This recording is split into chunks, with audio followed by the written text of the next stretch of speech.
Hello friends, welcome back to our channel think talks by యువ. ఒకవేళ మీరు కనుక నా ఛానల్ని మొదటిసారి విజిట్ చేస్తున్నట్లయితే ఖచ్చితంగా సబ్స్క్రైబ్ చేయండి ఫ్రెండ్స్. ఇంకేమాత్రం ఆలస్యం చేయకుండా వీడియోలోకి వెళ్ళిపోతాం. ఈ వక్ఫ్ బిల్ ఆధారంగా దేశంలో జరుగుతున్న పార్టీలు కావచ్చు, ఇండి కూటమిలు కావచ్చు, ఈ పార్టీలు కావచ్చు, ఈ నాయకులను కావచ్చు, ఈ ముస్లిం సంస్థలకు సంబంధించిన నాయకులు కావచ్చు, వీళ్ళ హైడ్రామాలో ఒకసారి చూద్దాం. మార్చి 17, 2025 జంతర్ మంతర్, ఢిల్లీలో ఉన్నటువంటి జంతర్ మంతర్ అనే నగరంలో ఈ ముస్లిం పర్సనల్ లా బోర్డ్ అనే దీనికి ఈ ముస్లిం పర్సనల్ లా బోర్డ్ అనే నాయకులు ఒక పిలుపునిచ్చారు. ముస్లిం సామాన్య ప్రజలకి పిలుపునిచ్చారు. పిలుపు ఏమని ఇచ్చారు అంటే, ఈ వక్ఫ్ బిల్లుకి మనం అంతరం వ్యతిరేకంగా జంతర్ మంతర్లో ధర్నాలు చేద్దాము, దాడులు చేద్దాము. ఒకవేళ కేంద్ర ప్రభుత్వం ఈ బిల్లును ఉపసంహరించుకోకపోతే దేశంలో అల్లర్లు సృష్టిస్తాము చెప్పేసి ఒక పిలుపు, ఒక ధర్నాకి, ఒక ప్రొటెస్ట్కి పిలుపుని ఇవ్వటం జరిగింది. అయితే ఇక్కడ ఇంకో విషయం గమనించాల్సింది ఏంటంటే, ఈ ధర్నాకు సంబంధించినటువంటి ఏ ప్రభుత్వమే కానివ్వండి, ఆ లోకల్ ప్రభుత్వం, ఢిల్లీ ప్రభుత్వం అంటే మొన్ననే బీజేపీ గెలిచింది, బీజేపీ ప్రభుత్వమే అక్కడ కూడా ఉండేది, ఏ ప్రభుత్వమే కానివ్వండి, ఎవ్వరూ కూడా ఈ ప్రొటెస్ట్కి, ఈ ధర్నాలకి, ఈ వక్ఫ్ బిల్లుకి సంబంధించినటువంటి ఈ ధర్నాకి సంబంధించి ఎటువంటి పర్మిషను ఇవ్వలేదు.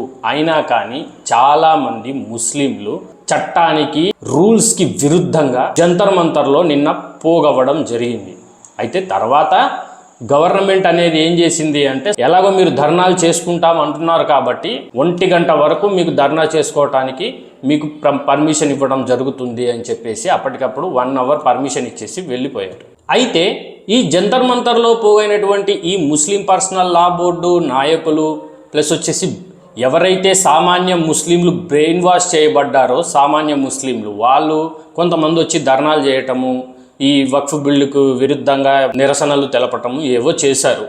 ఒక రకంగా చెప్పాలంటే ఆ ధర్నా కూడా అంత సఫలీకృతం అవ్వలేదని చెప్పాలి. ఎందుకంటే దీనికి సంబంధించి ఇంకొక ఆసక్తికరమైన విషయం ఏంటంటే, ఈ ముస్లిం పర్సనల్ లా బోర్డు వ్యతిరేకంగా మీరు మా ధర్నాలో పాల్గొనండి అని చెప్పేసి INDI, ఇండి అలియన్స్ రాజకీయ కూటమి ప్రభుత్వాల మొత్తాలలో మెయిన్ సభ్యులు, మెయిన్ వ్యక్తులు అంటే మమతా బెనర్జీ గారు కావచ్చు, లేకపోతే రాహుల్ గాంధీ గారు కావచ్చు, లేకపోతే కేజ్రీవాల్ కావచ్చు, లేకపోతే మన అఖిలేష్ యాదవ్ కావచ్చు, ఇలాంటి వారిని కొంతమందిని వీళ్ళు కన్సల్ట్ అవ్వడం జరిగింది.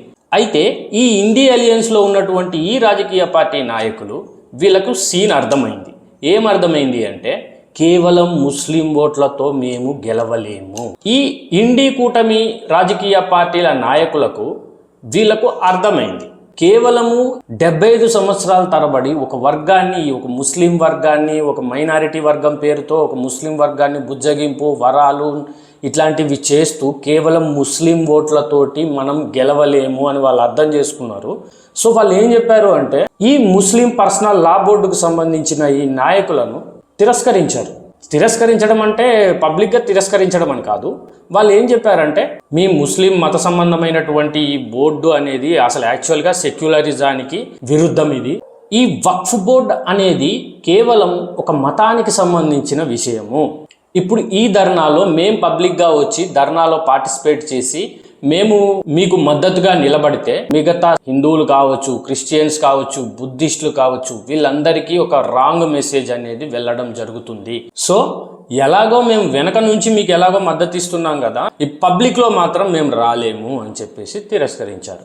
దానివల్ల ఏం జరిగింది అంటే, ఈ జంతర్ మంతర్లో జరిగినటువంటి ఈ ధర్నా కూడా విఫలమైంది. అయితే ఇక్కడ మీరు గమనించాల్సిన ఇంకొక విషయం ఏంటంటే, జంతర్ మంతర్లో జరిగినటువంటి ఈ ముస్లిం పర్సనల్ లా బోర్డు జరిగినటువంటి ఈ ధర్నా వల్ల ఈ ఇండి అలియన్స్ కూటమి రాజకీయ పార్టీలకు తెలిసొచ్చింది ఏంటంటే, అందులో అఖిలేష్ యాదవ్ కావచ్చు, మమతా బెనర్జీ కావచ్చు, ఇంకా ఇతర పార్టీల నాయకులు, ఇతర లోకల్ పార్టీల నాయకులు కావచ్చు, లేకపోతే కాంగ్రెస్ నాయకులకు కావచ్చు, వీళ్ళకు బాగా అర్థమైన అంశం ఏంటంటే, మనం ఇన్ని రోజులు ముస్లిం అని చెప్పేసి వీళ్ళని బుజ్జగించుకుంటూ వచ్చి ఇలా చేశాము.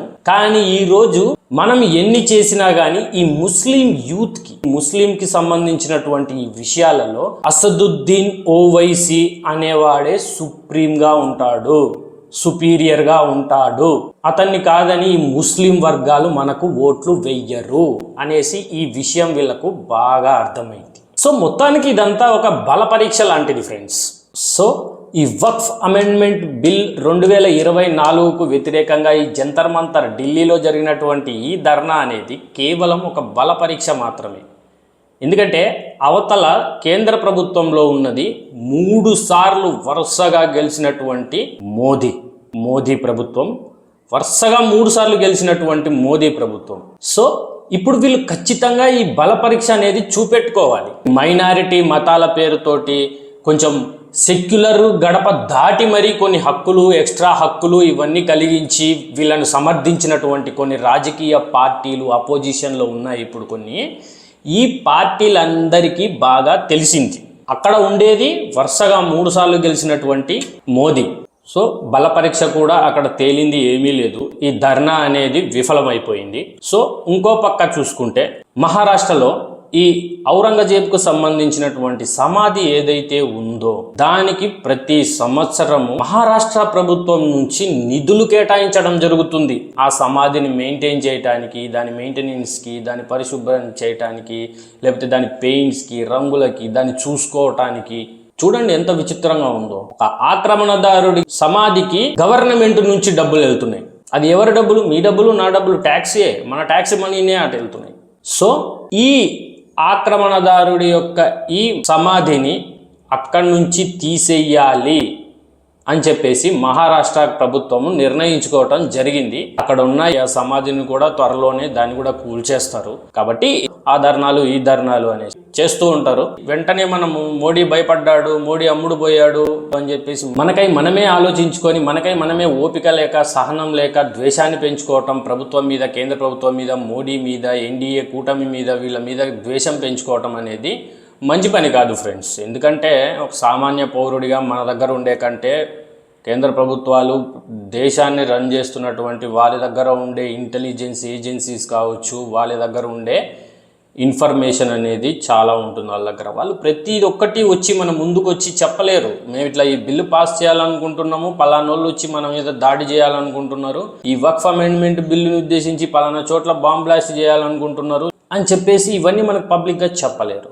సో ఇది ఫ్రెండ్స్ నా విశ్లేషణ మీకు ఎలా అనిపించింది కింద కామెంట్ సెక్షన్లో కామెంట్ చేయండి. అలాగే నా ఛానల్ని సబ్స్క్రైబ్ చేసుకోండి. ఈ వీడియోని లైక్ చేయడం మర్చిపోవద్దు. ఒక మంచి వీడియోతో మళ్ళీ కలుద్దాం.